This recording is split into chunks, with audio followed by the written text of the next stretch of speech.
Андан кейін 7-ші сөйлемде мама работает в магазин. Мама работает в магазин. Апам магазинде иштейт демекчи болсок, демек де деген предлог, де деген кыргызчадагы мүчөнү берүү үчүн биз е деген окончанияны кошобуз. Мама работает в магазине деп айтабыз. Мама работает в магазине деп айтабыз. Андан кейін 8-ші сөйлем. Мы работаем в здании. Здание болсо кандай окончание кошобуз? Мы работаем в здании. Мы работаем в здании. Биз зданияда иштейбиз. Мы работаем в здании. Биз зданияда, имаратта иштейбиз. Е болсо, ие болсо, демек ии кылат деп айтты. Андан кейін я учусь в школе. Я учусь в школе.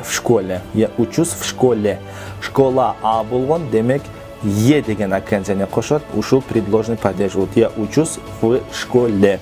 Я учусь в школе, демек мен мектепте окуйм болот. Я учусь в школе. Андан кейін 10-чы сөйлем. Брат сейчас работает в Россия. Россия болсо кандай окончание кошобуз деп айттык? ии коебуз. Брат сейчас работает в России. Брат сейчас работает в России. Брат сейчас работает в России.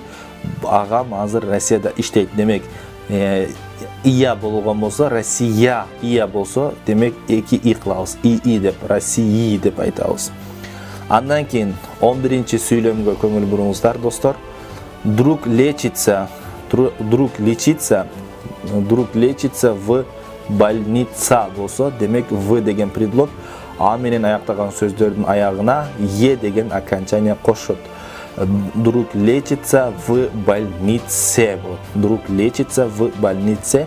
Досум ооруканада дарыланып жатат. 12-чі сөйлем.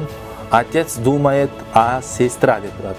О деген предлогдагы в предлогу сыяктуу эле окончанияларды кошот. Демек сестра а менен аяктаган сөздүн этегине е деген окончание кошот. Отец думает о сестре. Отец думает о сестре. Атам эжем жөнүндө ойлойт.